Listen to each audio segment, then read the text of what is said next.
Hello, I've returned again. What have my plants been doing? Other than a lot of roots, not much of anything.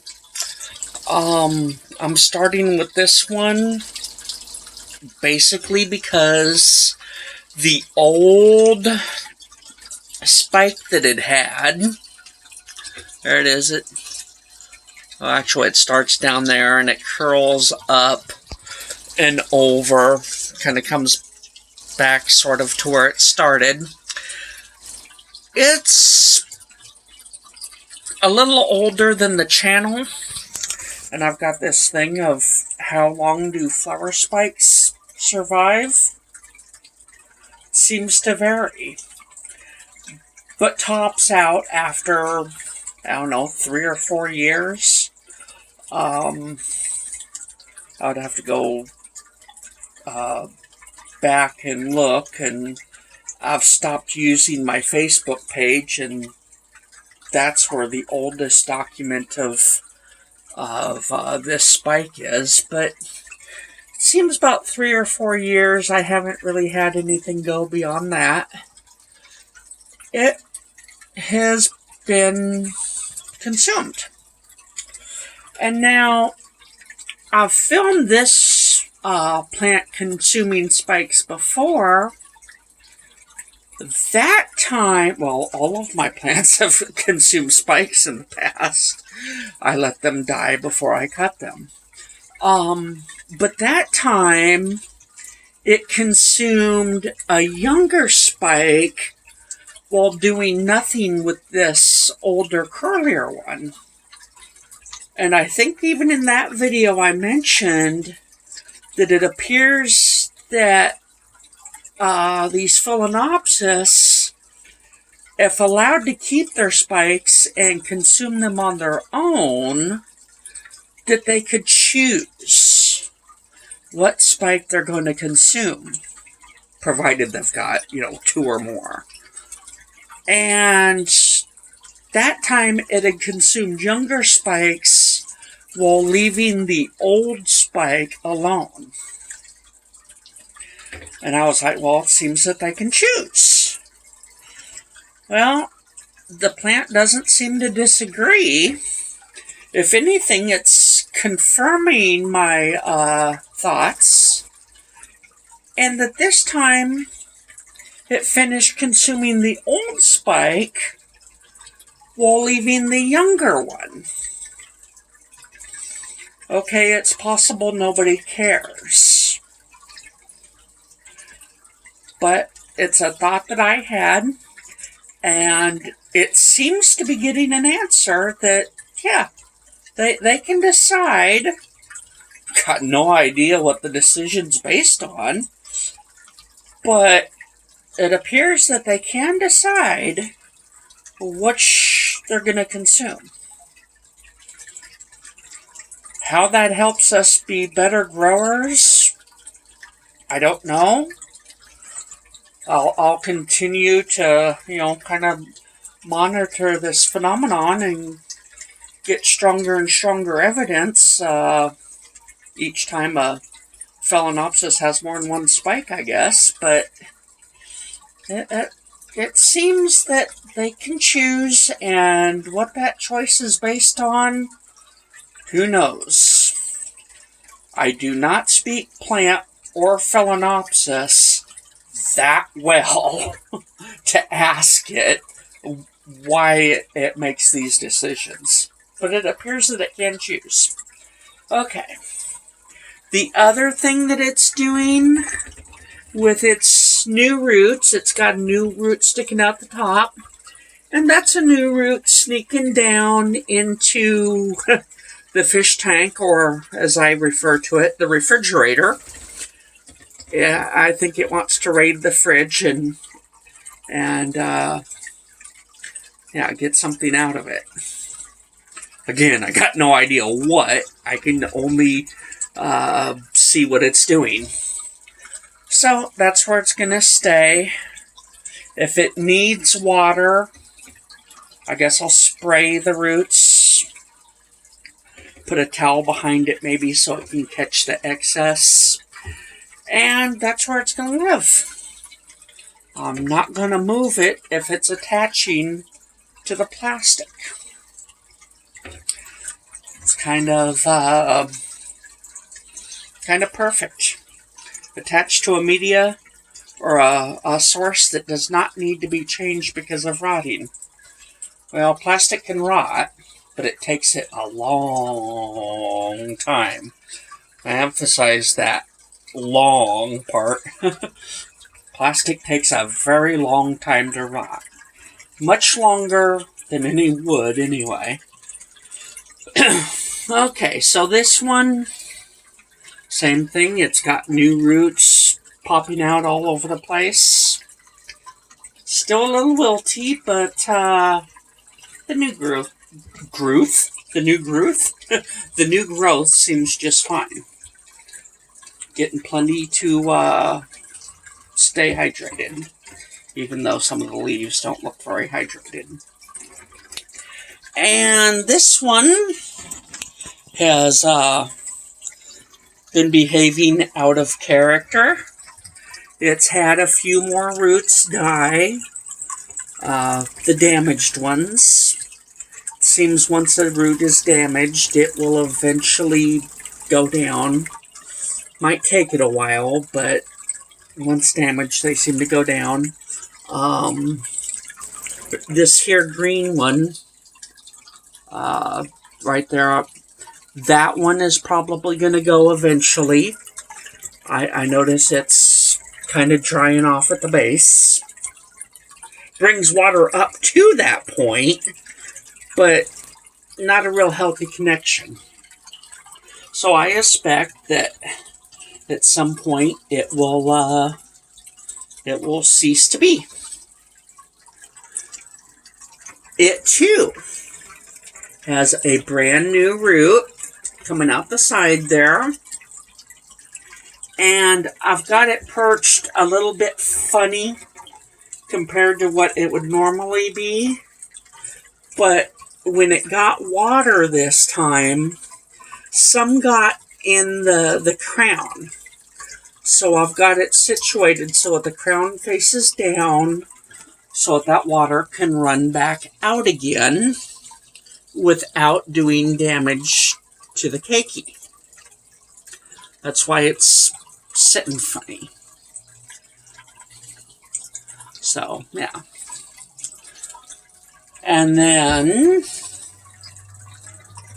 over here, we've got even more new growth. It's technically being hydrated because it's got at least one of those roots in the filter, so it's got access to the fridge via the filter. And it too is the dehydrated, they never really completely perked up. Not even as much as one here beside it, really. But the new growth seems to be doing fairly well. It seems to need a little more water. It's a little bit bigger, I would say, so it's got a little bit more water demands, but wouldn't that be true of any plant? The bigger it gets, the more water it's going to need, the more food it's going to need. And there's a couple of others, but the one by the fridge, yeah, it's got some root tips, but not much different than these guys. And the one on the brick, we know that orchids can, live on bricks. Rick L, before his channel, I guess, ceased. I guess his health got to the point where he stopped doing videos. But he had, and it wasn't a Phalaenopsis, but it was an orchid growing on a gray brick. Mine's on a red brick because I just thought, does that red paint dye whatever goes into red bricks? Does that make any difference as far as orchids are concerned. Well, I'm not going to turn around and show it. If you want to see the orchid on a brick, look at an old video. It's done nothing. So maybe that does affect it.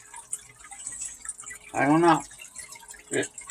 It's not dying either. It's just not doing anything.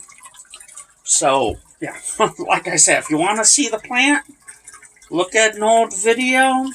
It's pretty much looks exactly the same. Okay, well, that's what, this project here on the Lucky Bamboo, I did get a question. I was kind of going to do the experiment anyway, but I did get a question of, trimming it to make it more compact than just going crazy. I mean, this goes not quite to the ceiling anymore, but, and then it's got this little short one, and these, they hang over the, they wanted to keep it, more controlled than just letting it go everywhere. So I cut it up here, and this is going to be allowed to go to the ceiling and then brought back to the cut level. And then go to the ceiling again and be brought back to the cut level.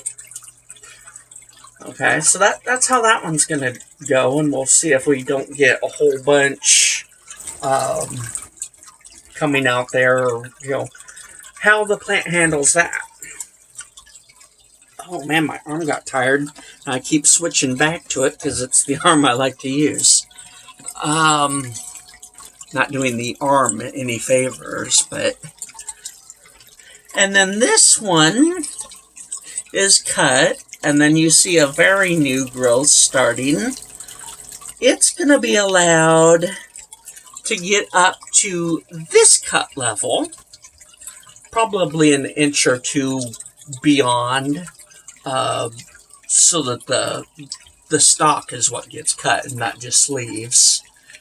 But when I get some bamboo at this level, it will be cut there and not really allowed to, go all the way up like the other one is. So we'll see how that goes. Kind of two different options that ideally will turn out the same. But I'm going ahead and doing it, and the person that asked the question, kind of give away who it is. I only really get comments from one person. The channel's so small. But that's enough. That's enough. I'm thankful for all the views that I do get, and if the video, gets one viewer's input, well, that'll do. That will do. So yeah, kind of two different options, and they can follow along at whatever pace they like. Bamboo is pretty hardy, so I really don't think you're gonna, kill the plant by following what I'm doing. My plant hasn't seemed to stress over any cuts I've ever made. Or maybe I should say plants. There is two parent plants, I guess, and then I've got a couple of 3 starts. One of the starts is over here. It's a little start. You can't really tell it from the parent plant, but I stuck it in there. Yeah, it's technically a start, but it's from one of them, so yeah, it is what it is. And then, yeah, I mean, I've got a start over in the other tank doing the actual fish. No Name's sibling, I believe. No Name lived in this tank until, I'm thinking its inbreeding problems caught up to it. And I still got the sibling. basically that one doesn't have as many physical problems anyway. The one over here was stunted and had fin more, problems, and it just, I didn't think it was going to live a long life. That one, maybe not a complete life, but it doesn't have as severe of problems as this one did. So I'm not surprised that that one's still alive. And that is all I've really got for this video. Talk to you next time.